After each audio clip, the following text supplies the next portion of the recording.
What is going on, guys? Lord Valor here, and welcome back to another long-awaited, for two of you, long-awaited episode of Lifecast. For our two Lifecast listeners, I apologize for not uploading this sooner.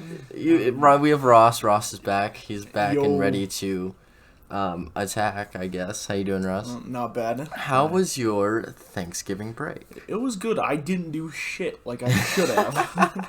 Yeah, me neither. Except to buy very expensive equipment. Yeah. So that's my story. I have purchased the Blackmagic 6K cinema camera, and I have bought two lenses, which I'm not gonna name because I don't remember the names of the lenses. But it's a 16 to 35 millimeter and 11 to 15 or something millimeter. Two lenses, completely different. One's like gonna be a zoomer lens, and one's gonna be like a kind of just wide lens. And hopefully, as I go on, I can start upgrading, getting more stuff. I also had to buy like a charger and like a backpack that I can put all my like equipment in. But that's not going to come in until January. Oof. So that's unfortunate. I had that one shipped to my house, but otherwise everything else is being shipped to me here at at the place. At the place. Yes. So yeah, this is I'm excited to get to use it. I'm gonna. Yeah, definitely, it's Mexico. Yeah. We're just a bunch of gringos hanging out. Hey, would you like some weed? No, we go there for the margaritas, Jonah. Oh, right, you're right. We're both 21, we can drink margaritas now. Exactly. So some alcohol reviews. Best alcohol reviews by the end of it, we're just wasted. Yeah. I don't know about you, but this Captain Morgan is really shit. I really suck it.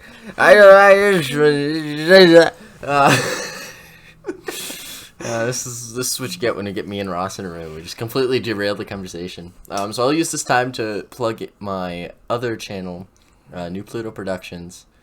A lot of exciting stuff going on over there. Why did you call it New Pluto? I never got the reasoning behind it. Yeah, it was me and Ivan pulling it straight out of our butts. There you go. Fair. I liked the word Pluto. I don't know why. I just liked Pluto the dog or Pluto the planet? The planet. Oh, okay. So it was like, New Pluto. Let's just...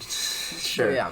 Go ahead and search that up on YouTube and subscribe. We'll be producing some pretty high-quality content now that I have a good camera. Spent over $3,000 on a camera, so yeah, so that'll be fun. No more dates with Jonah. No, dates are now going to be McDonald's French fries for two. Get the $1 daily deals for the large fries.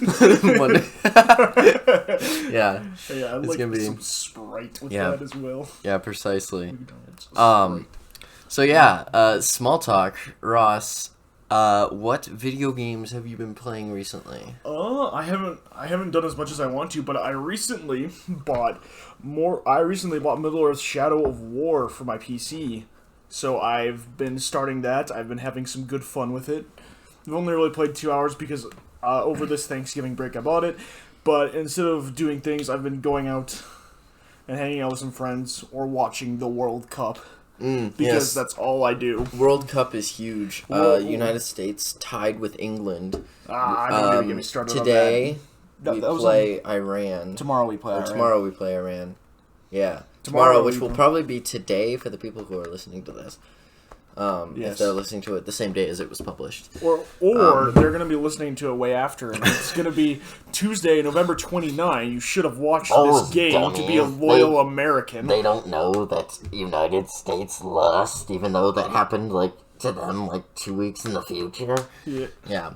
We don't know. Okay? We don't know. Yeah. We don't know. We're just speculating, but yeah, that's exciting. I've watched the England United States World Cup. It was kind of anticlimactic, like a lot of other things in my life.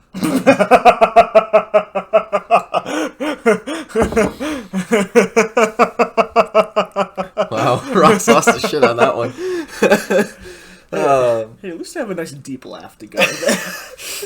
Ross laughing ASMR. That's my favorite. That's gonna be my new favorite short on YouTube.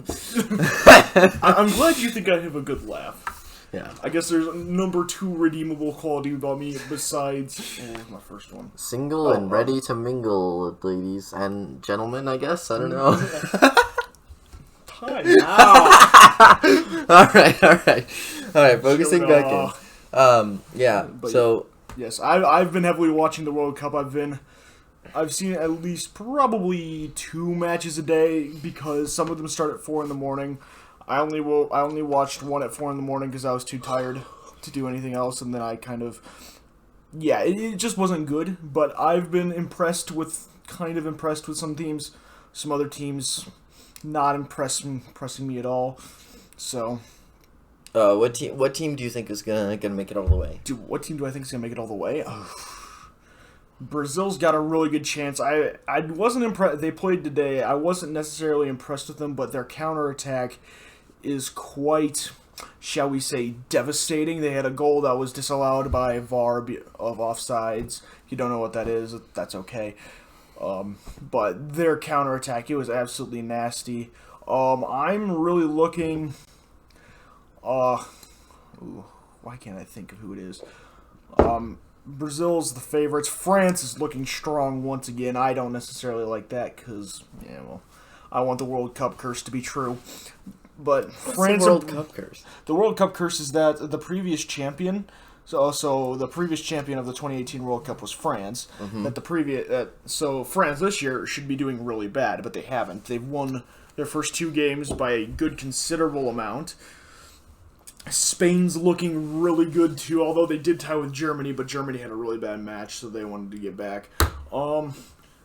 Honestly, if Japan would have won, I would be picking them as my dark horse pick because they are showing some moves. But right now, I've been really interested in seeing what Portugal can do. I watched Portugal today.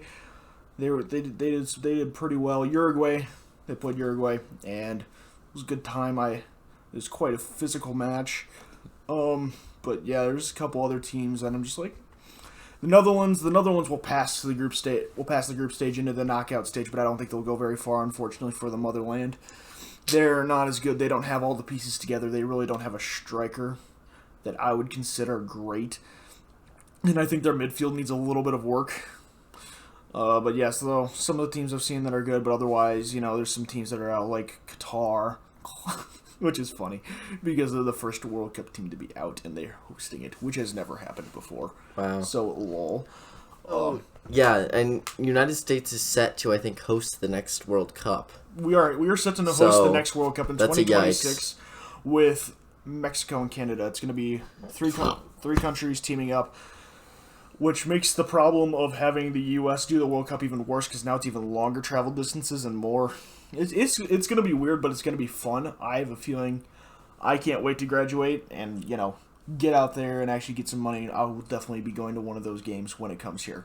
I don't care who it is. I will be going. Hopefully it'll be a United States game, but yeah, we'll have to see. It'll be 3.5 years away because it'll actually be in the summer this time like it should be. No, I'm not salty about it being in the winter. What are you talking about? Yeah, that's a big debate even in America. It's like, because when I played soccer, it was always a spring sport here in the state I'm in. But if you go to like Colorado or something, it's a fall sport. Yeah, a lot of different states have a lot of different ways, but usually the World Cup always happens in the summer. Right. That's why this winter one is so unprecedented. I was gonna say, I thought it was weird that it was in the winter, but I also didn't follow the World Cup up until like this year. So no, it's really weird that it's this year, that it's in the winter, that it's in the middle of December, because usually it's in the middle of summer and everybody's hanging out. Usually it's a huge contention in either June or July for whatever sport's playing then. Gotcha. It's usually a little bit more popular because it doesn't have to compete, especially here with American football. But yes, so that's what I've been doing: sleeping, eating, watching the World Cup. So I'm gonna make that into a shirt. All right. So yeah, I've went to places. I went to Colorado this Thanksgiving. It was good. Had some nice ham and turkey, and all the classic Thanksgiving foods. But when I'm not, traveling. I'm playing a ton of Elden Ring. I thought I'd touch on this because it's been overtaking my life. Why don't you go touch on some grass? I touched a lot of grass this weekend, so we're good. I have my monthly touch grass requirement down for the rest of the year, so we're good. There you go. So we're good.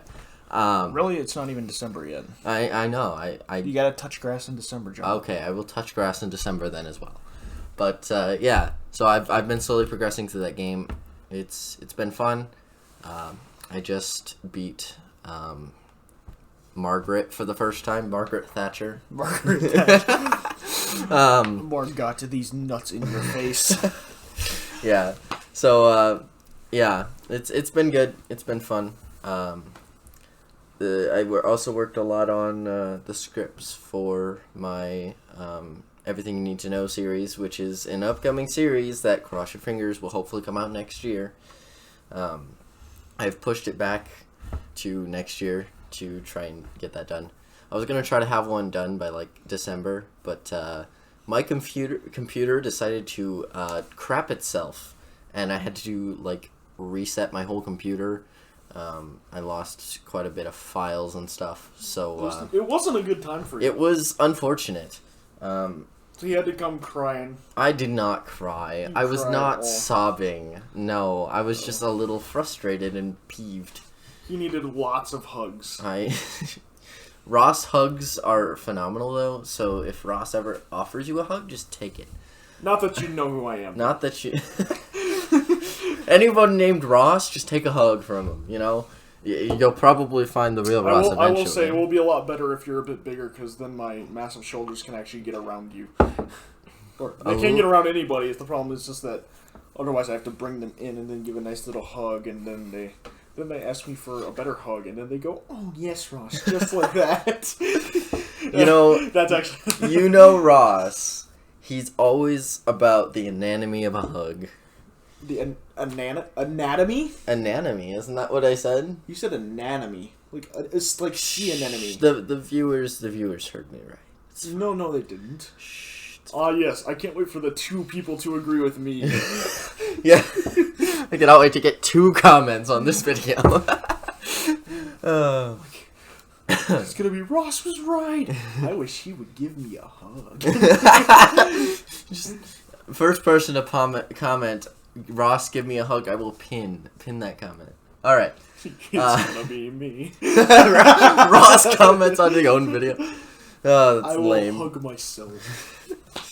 I do that every night. Alright, so, another thing, small talk thing we're going to talk about is The Boys Season 1. Ooh. It is something that I have gotten into.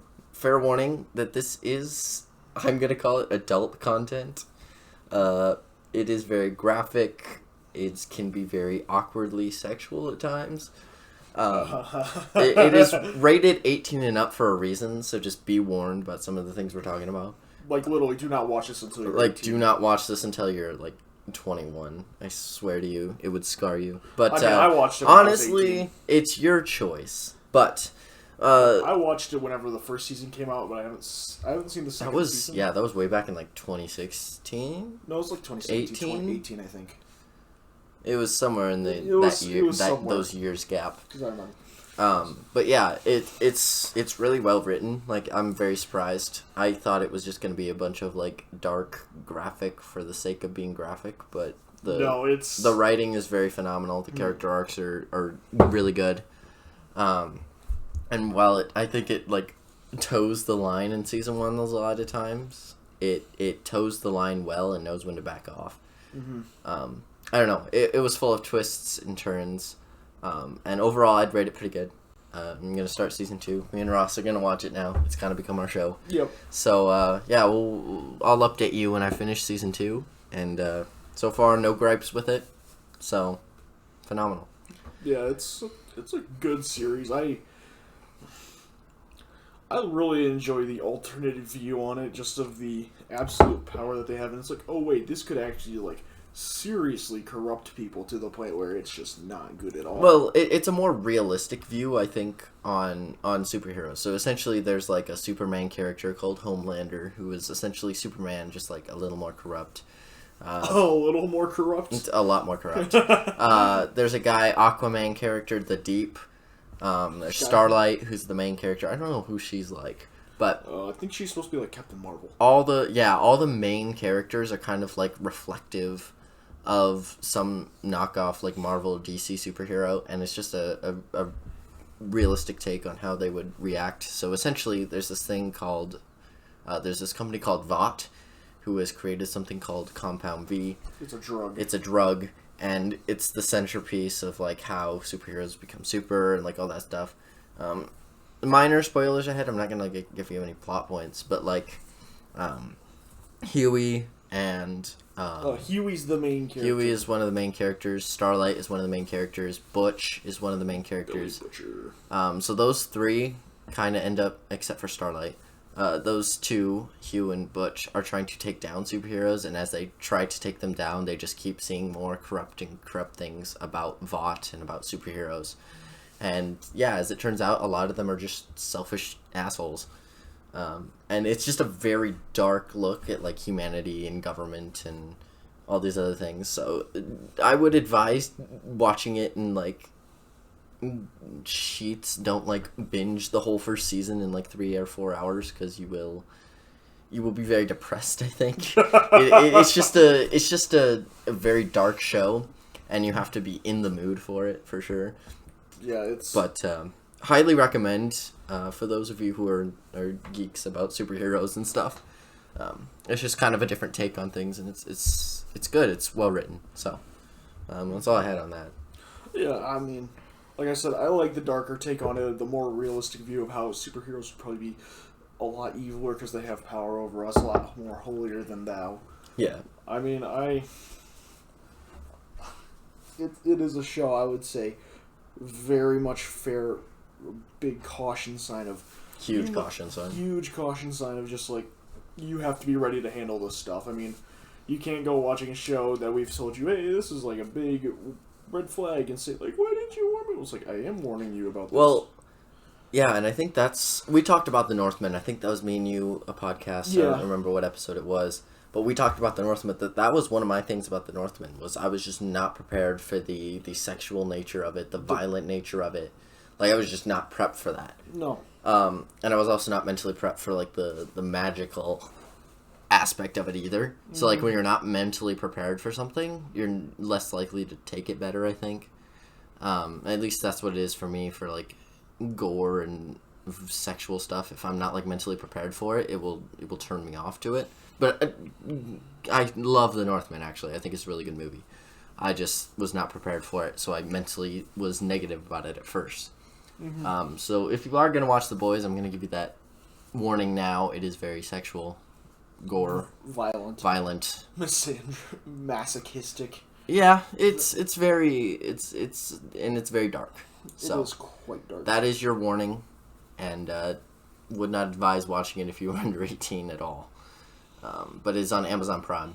It's a Prime original. So, yeah. So let's get to the meat of the podcast here, Ross. The meat of... So does that mean that was like the mashed potatoes that we That was the mashed potatoes and like gravy.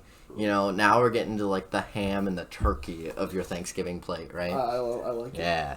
So, and then we'll top it all off with gravy at the end. We're topping it all off with gravy again? Yes, we'll top it off with a double spoon of gravy. Ooh, I like that. We're going to be talking about, as most of you probably saw the title, Black Panther, Wakanda Forever, the new Marvel movie. Wakanda Forever.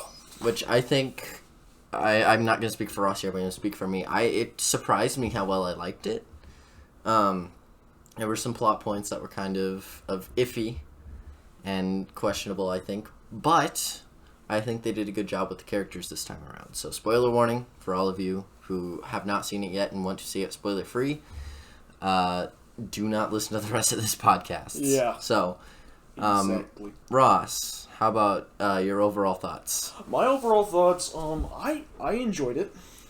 There were some plot points that I was kind of iffy about too.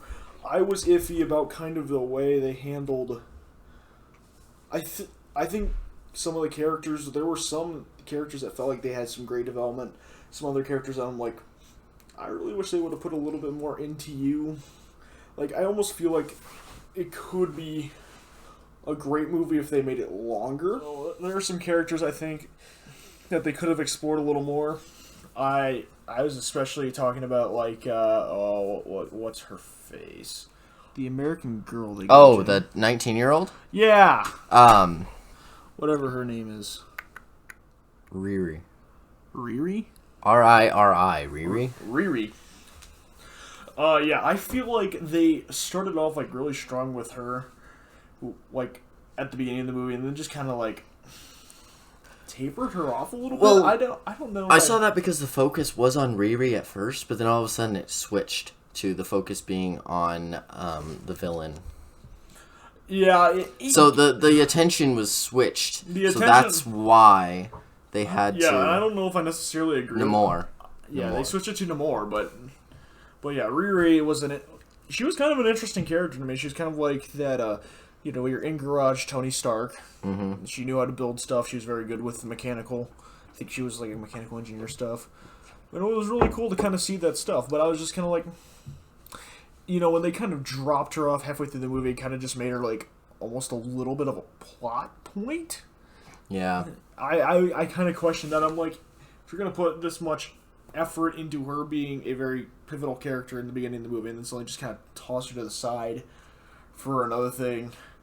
The other thing I will say is I did not like the way they handled Shuri a little bit, which could be a bit controversial. I mean, don't get me wrong, it was still a good character arc. I just think I would have done it a little differently. But then again, I'm a business major compared to his digital media major, so take my word with a grain of salt. Well, okay, so Shuri, for those of you who do not know who that is, she is the Black Panther's brother. Or sister. Sister. It was her sister. Yes. Woofda. So yeah. I think she had the most interesting character arc. I thought it was a little pressed at the end where suddenly...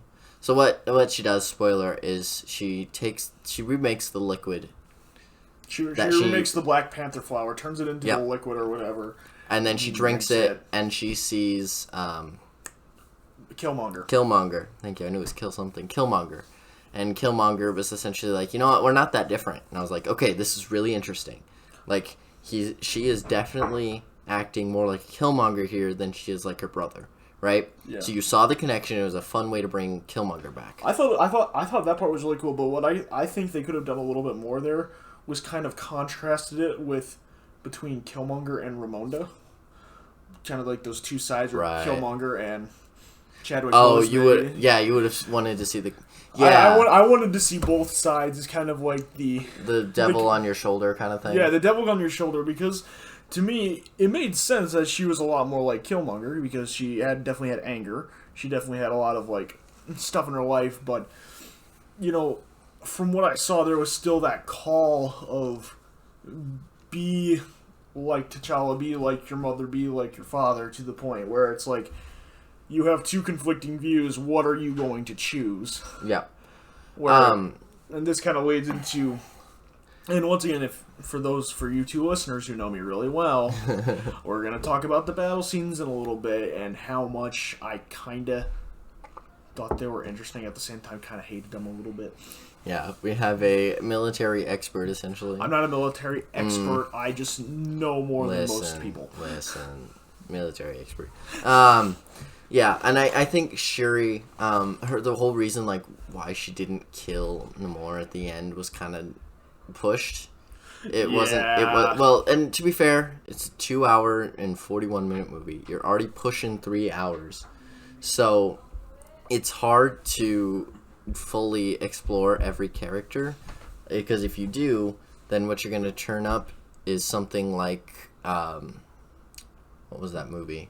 The Eternals. Oh. When you try to explore every character too much, then you come up with something like Eternals, where it's like not, you feel like you get too much, or they're trying to shove too much at you, and everything just feels forced. So I'm okay with the fact that some characters seemed a little lackluster, because if everybody was as detailed as like Shuri and all these other people, then it wouldn't have worked. If that makes sense. But I do feel like Shuri was a little rushed at the end with her mother suddenly like vision.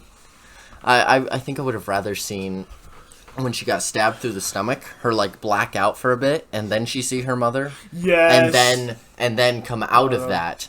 Instead, it was more like she was like holding the knife to Namor. Is that his name? Namor's throat, and she was gonna kill him, but then she suddenly saw her mother. I was like, I would much rather have seen she got overtaken, stabbed through the stomach, and then kind of like a she blacks out, sees her mother. Her mother's like, "You're not done here yet. You're not dying." Blah blah blah. And kind of a what path will you choose now? How will you lead? And I think they were kind of too scared of going like the Harry Potter route where Harry Potter dies and then like comes back to life. But like I think they could have relayed it in a way where she was like blacking out, and in that blackout she saw her mother. I feel like that would have been a lot cleaner of a way to wrap that up. Mm-hmm.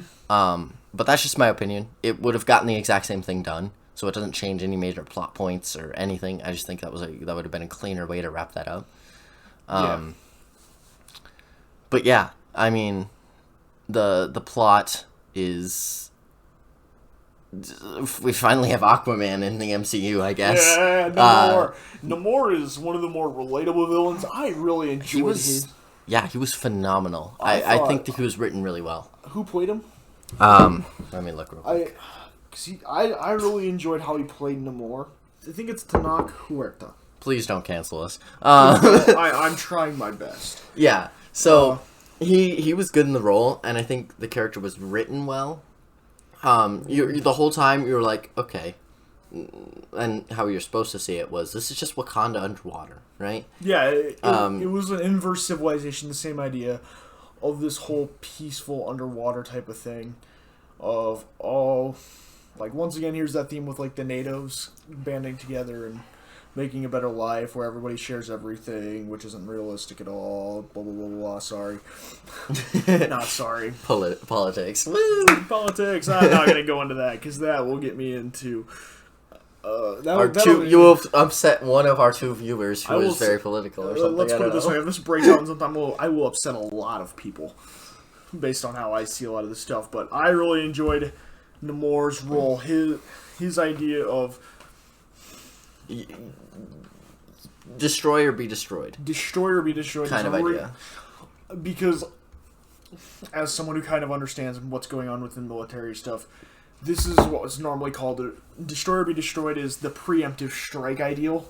The preemptive strike ideal is a huge thing that takes up a lot of people's minds, especially when it comes to nuclear weapons. Mm-hmm. I have it on good. I think I have it on good knowledge that there are good chances that the U.S. military has contingency plans to neutralize many types of nukes if it gets to that point. Yep. But it's this whole idea of a preemptive strike to say, hey, we're going to try and make them serve us before we have to serve them and be in a prolonged war, which would suck because apparently we're all technological powered and there's no weaknesses besides land whatsoever. It's like, I guess I just have to wait for you to come on land then. Well, and up until this point, Wakanda is the only civilization to have access to vibranium. That was the other interesting point. And this civilization underwater, I forget the name of whatever it is. Oh, I forgot it too. That civilization also has uranium, and they were protecting it from the humans. Vibranium, not uranium. Uranium. It's not the same thing. It is not. But vibranium essentially is like this metal. It's like really strong, really powerful. It's what Cap's shield is made of. It's like invincible. It's not invincible, but it's... No, it's not invincible, but it's very, very powerful metal. Probably the most powerful metal in the world. And if everybody else had access to it, they would be way more powerful than Wakanda. And essentially, Namor's point is like, listen, it's only a matter of time before you have war declared on you because you are the only people with... us two, a civilization is the only two that have access to this vibranium. So we need to team up to, one, protect the vibranium from the rest of the world and keep them from, like, killing themselves out. Because Namor wanted to do that himself, essentially. Yeah. But he's like, we need to protect the vibranium, and we need to protect our civilizations. We're like the same thing. You're just on land, and you have access to the humans already. We are in water, and so if we team up, we will be the two most powerful nations in the world, essentially. Which he was not wrong. Well, he wouldn't. He technically wouldn't be wrong. I think it'd be a lot harder than Marvel sets it up to think. Because, no, I agree. Because if you actually look at it, I'm going to go into a little bit of the military stuff here, but one of the things that they're lacking is this ability of what I like to call artillery. Artillery is an invention by us to basically say, oh yeah, we're going to see that thing way over there? Screw it. Fire at it. Let's see if we can hit it, but basically, it would be a lot more even than you'd think, even with vibranium, because that's just how it is. I mean, you can make it as invincible as you can think it is, but every time you make it more invincible, first of all, it just ruins the plot point to the story of like, oh, nothing can destroy vibranium. I'm like, yes. If anything's invincible, you instantly ruin the coolness of it, right? Like, sure, it's cool that it's invincible, but like, then everything gets overpowered. And it can be destroyed. It's just the most powerful metal on Earth. Yeah, it's very powerful. It's very useful. It can be formed into a lot of things, but there's just a lot of weapons and technology that everybody else has over Wakanda. Even it's like, oh, Wakanda's such an advanced society, and I'm like, I never once see them fire off a guided missile at all. Yeah, I never see them with artillery. I never see them with main battle tanks, and you're like, well, they're not gonna need them. I'm like, do you not understand how the military works in today's world? It's like, they have the cool spears and stuff. I'm like, yes, I love that when I'm facing a Barrett 50 caliber from over 2 miles away. That's definitely going to help me win. Yeah. Militarily, they are powerful, but they don't have the modern technology. Well, they do have more modern technology. They do have more modern technology. But they just don't use it to create, like, missiles and like all that other stuff. Yeah, which is interesting to me, and I don't know if... And, there's probably a good in-universe reason for it, but for me, like, you saw kind of how they did Wakanda especially did the planes, which was kind of cool. Like, they're kind of transport planes with the 3 things on the bottom, but then they kind of had the attack helicopters. But once again, I've never heard of faster firing machine guns than, like, pew, pew, pew, pew, pew. I'm like, It's like, if you're trying to shoot at something in the water, it's not your friend to fire off one shot every half second. You kind of want a Gatling gun to go with it. But anyway, so I'm getting sidetracked. But basically, my entire point is that, number one, in this movie, they once again decide to make vibranium the core, because that's kind of what the core what Wakanda is. And Wakanda is known for that. Yeah. Like, it would be remiss to not talk about that, and obviously the rest of the world wants access to this. Yeah, I thought that was the really interesting part at the beginning. I thought it was going to be a little bit more terrorism-y like. Yeah, I didn't know where it was going, but then because they originally had Queen Ramonda come to the UN and say, "Oh, you're going to try and steal our stuff," and I'm like, but both the U.S. and the French diplomats brought up very valid points. You guys agreed to a treaty. Wakanda must have agreed to some treaty in the universe to try and limit it out, to try and limit some stuff, and they didn't really help the world with anything else, despite what they said. It's like, despite what they said, and I'm just like, all right, this actually makes sense. And then they bring in like 6 mercenaries or whatever who are trying to steal the vibranium for them. But to me, that just proves the U.S. and French diplomats' point even farther, up to the point like, hey, like, this is a metal that can't be scanned by any known detections. You agreed to a treaty to help us actually, like, defend against this stuff and to stop its proliferation. I mean, you guys had a real problem with Klaus from the Phase 1, 2, and 3 Avengers movies, where he would get all the vibranium and he would smuggle it out somehow.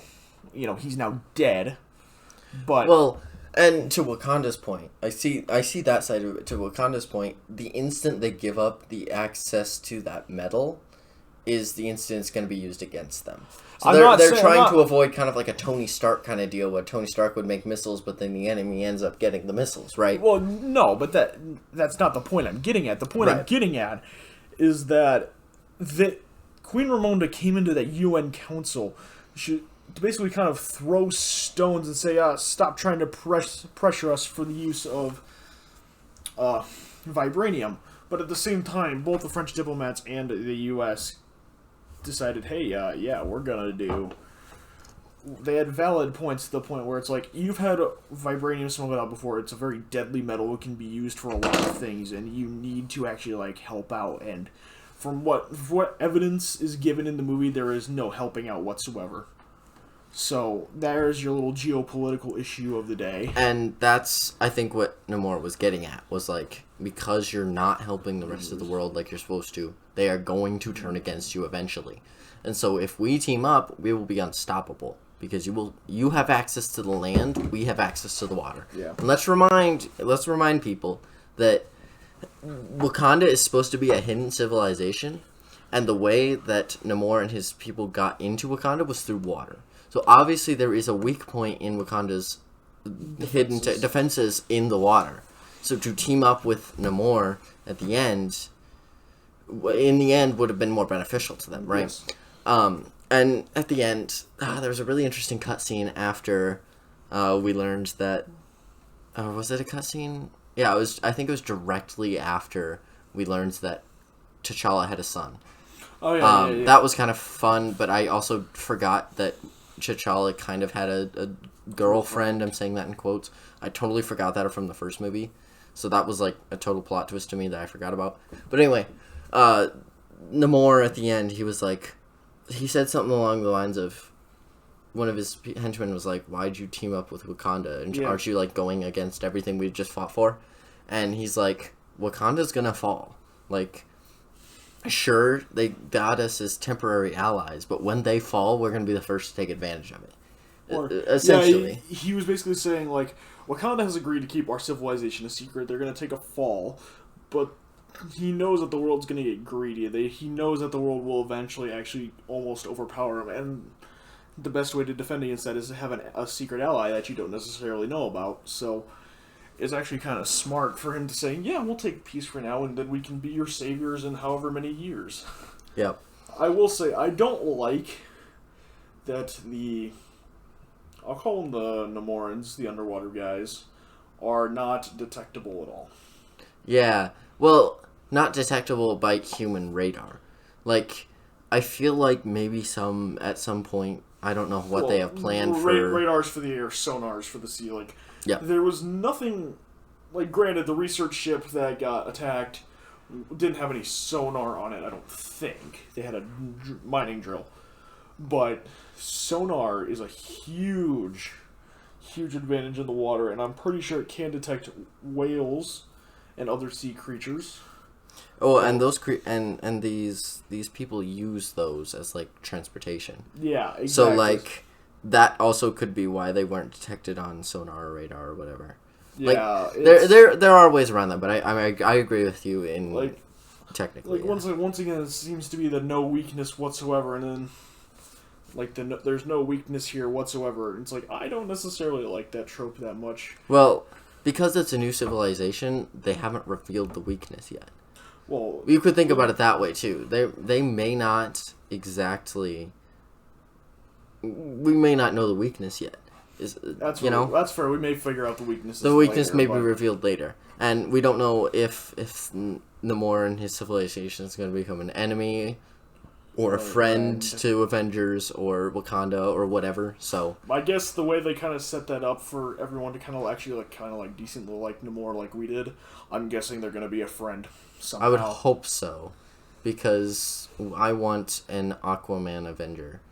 You want an Aquaman Avenger. But yeah, I don't know. What were some positive things from the movie for you? I guess we kind of hit both, but let's focus in on the positives now. I will praise their ability to handle the death of Chadwick Boseman and how they dealt with that in the movie. That was awesome. It was good. Yeah. I loved how they kind of made it, how they didn't really say anything about it. How it was kind of like it was an unspoken thing that you understood. It was an unspoken, like they say he died from some disease. They didn't really say what disease it was, but you kind of figured it out to the point where it's like, yes, this is like, this is his entire cancer story, how he didn't really tell anybody until it was too late, and he was okay with or I think he was okay with going. I never really heard how that ended. Right. But it was awesome to see how they handled that. That was really beautiful. I kind of also find it interesting that they also let the mother die, Queen Ramonda. I thought, I was like, there were stakes. There were stakes. Like, I was like, dang. Like, I guess she's gonna go. Like, yeah. I mean, it was. I really liked how they handled a lot of that stuff. I liked how. I will say, once again, M'Baku, favorite character of the entire movie. M'Baku is my favorite. I love that guy because he's actually got a wise side to him. And one of the things I will say, this is kind of when Shuri was about to go to war with the Namorans. I think is that what they're called? I'm just gonna call them the Namorans because their leader's Namoran. They're under the sea. There, you understand what I'm talking about, I hope.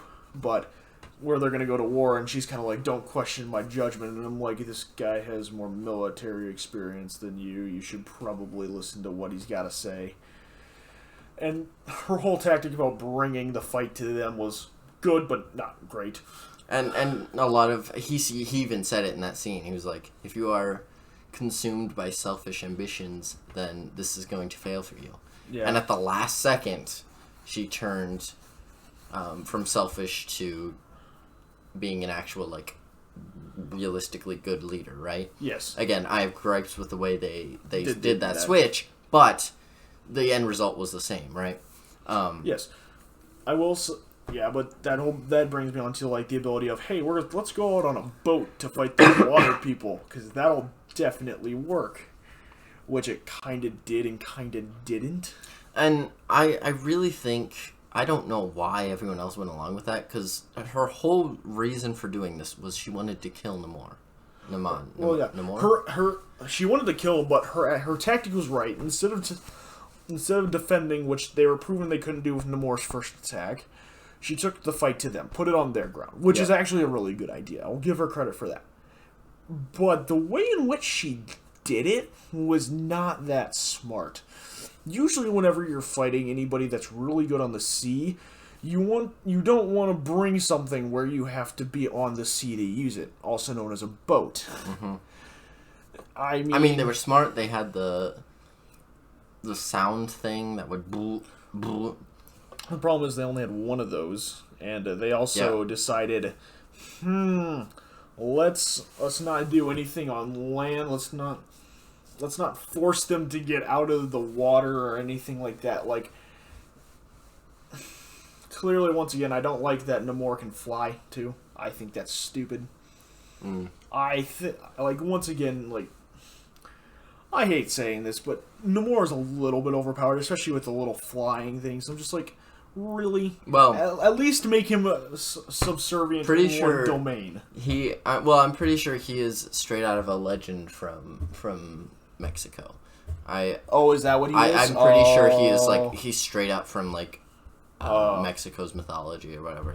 Aztec mythology? Yeah. I'm pretty sure. I've not looked that up. I'm pulling that straight out of my butt, but with the way they handled it in the movie, it seemed like it was something that already existed. Okay. And Marvel is known to do that. You saw that with Zeus, Thor. Oh, yeah. You know, so... I still haven't seen that movie. Thor: Love and Thunder? Yeah, I haven't seen that movie yet. Well, it's on Disney+. Plus. Yeah, I know. I've been intending to watch it, because I saw the adverts and it was really funny. But anyway, that makes a little bit more sense, but still, the flying thing...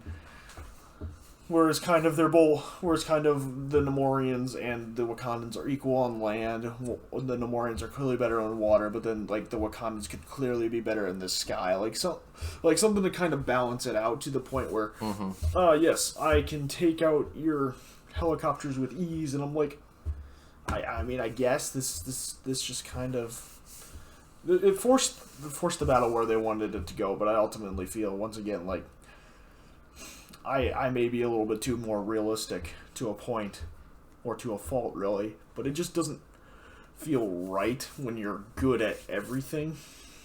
Right. Like, I feel like there has to be some kind of weakness, and I didn't really see that with Namor. Besides they had to dry him out, and then they're just like, oh yeah, let's get him in a. They built him in a specially designed chamber, and then they got him on the ground. And my question is, wow, he really couldn't survive much time out in the air. It's like a fish out of water. Ha ha ha ha ha ha ha ha ha ha. Originally, I thought that Namor was going to be like a what's his name from Greek mythology. The messenger god, because that messenger god had like shoes that had like wings on it. Hermes. I was like, oh, are they going the Hermes route? Because in Thor: Love and Thunder, they started introducing Greek mythology. So I wondered if they started introducing Greek mythology in this, but not quite. No, but yeah. Overall, I think it was a good movie. Yeah. Once again, I'll do my two-step rating system. I'd give it 8.2 out of 10. I enjoyed the movie. I had some gripes with it, as you saw, especially in the military category. But once again, that's just me. Like, otherwise, besides that, it's a good movie. Watchable again, I'd say, yeah, most likely I'd watch it again. It wasn't bad. I really enjoyed. Once again, I really heavily enjoyed I forgot to mention this. I enjoyed the world building of Wakanda and just a lot of the African culture there. Love that stuff. That stuff is really what sets these movies apart. Is just how cool it is just to kind of see the African culture. I love it, especially with some of the stuff they do and some of the weapons they wield. And especially their clothing, beautiful. But yeah, I'd watch it again. Maybe not right away like I would with Uncharted. Uncharted, I'd watch again and again and again. Next level. Ross loved that movie. I love that movie because it was video gamey enough to the point where it's kind of like, yeah, it's kind of ridiculous, but it was just awesome to the point where it's just like... Well, when shit hit the fan with that movie, shit hit the fan, and that's what made it fun. With like the boat just kind of came out of the boat flying thing. Uncharted just kind of came out of nowhere, but you were there for it, right? Yeah, exactly. So. Like, it was good. So yeah, but it's not the Northman where I'll remember every single detail about that movie for 5 years to come and then maybe rewatch it. But it's a good rewatchable movie.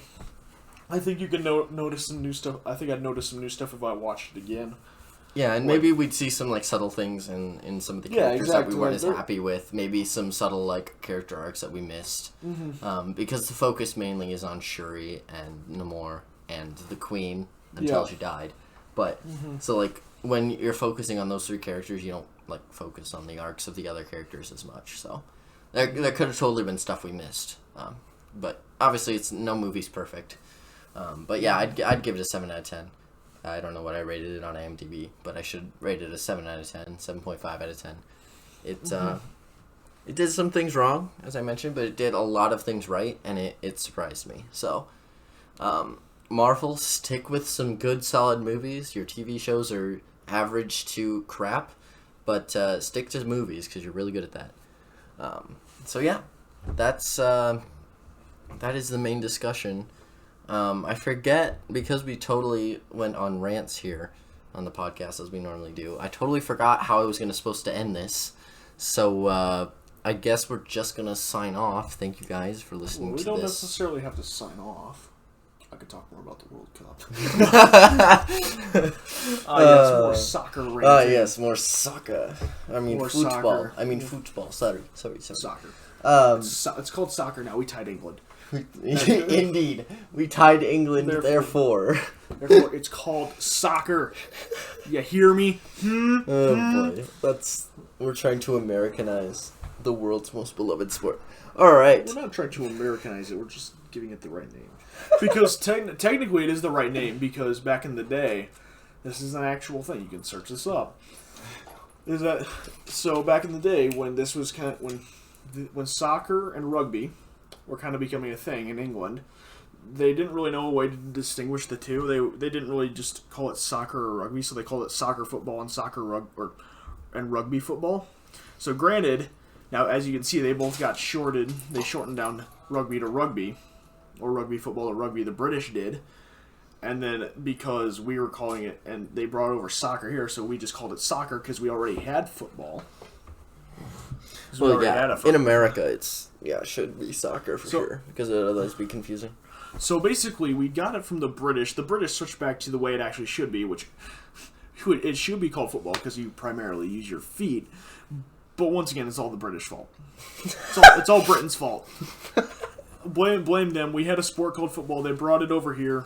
We decided, hey, this kind of looks cool. We'll call it soccer, because that way we don't confuse it with our football that we named football for some odd reason. Oh, boy. And then the world decided, hey, we're going to call it football, or football. And then the world's like, you're stupid. And I'm like, but we're just using what you gave us. And England's trying to hide in the corner saying, yeah, get us. It's totally not my fault. So... Them darn redcoats. Them darn redcoats. Soccer is a valid word, and therefore it should not be made fun of. Oh my. No, I do not have strong feelings about this. What are you saying that for? And there you go, listeners. There was the gravy on top of your mashed potatoes. The gravy just, loaded your plate. You just better slurp that gravy up, because that was your extra gravy. You better slurp these nuts up. Oh, boy. Another bleeped comment from Ross. That's excellent. All right. I love doing this. This is so fun. He loves abusing his privileges on the internet. Thank you guys for listening to this episode. We are coming up on about 55 minutes here. So thank you guys for listening to this podcast. As always, linked in the description. There's everything you need to know. Don't worry. I will be back at some point to talk about, I don't know, what will we... probably The Boys Season 2. The Boys Season 2 will definitely... Or Season 3, depending on... Or if we ever watch 1917. Will you even watch that? I know I did a podcast on it way back in the day. Have you ever watched Dunkirk by Christopher Nolan? Yes. Okay, I love that movie. Yeah. I know 1917. I think that was podcast episode 8 or something. Oh, dang. I did that way back when I was in high school. I did a podcast episode on that. Or we could find the new All Quiet on the Western Front and do that. I kind of want to see that, but I never got to. Sadness.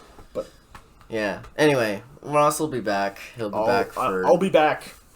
Probably movie reviews or TV show reviews, depending on how things go. Or a Siege video. Yeah, the occasional Siege video. The Siege video that Jonah's been focusing on. The Siege shorts, because Jonah's a shorts YouTuber. I'm a shorts YouTuber now. Yeah. Minecraft series coming soon. The Forest episode will be coming back. That series will be coming back. Minecraft? Minecraft is coming, and The Forest is coming. So that is what you guys have to look forward to. Hopefully before the new year. I'll have at least one of those episodes out. So, again, thank you guys for listening. But don't hold your breath. No, it will happen. Are you sure? I am positive. Anyway, any links you need are down in the description. Discord's down there. Links. You can digitize sausage links. Oh my word. I've been trying to do the outro for 7 frickin' minutes, and every time Ross is just like, side note. I'm just annoyingly interjecting to make this an hour. Come on, Ross is trying to make it an hour. This is deceptive. If you look at the OBS, it's probably going to be around 45 minutes. Around. Dang it, come on, I know. Alright, thank you guys. Adios, everyone. Adios. Check the description down below for any links you need. We'll see you guys later.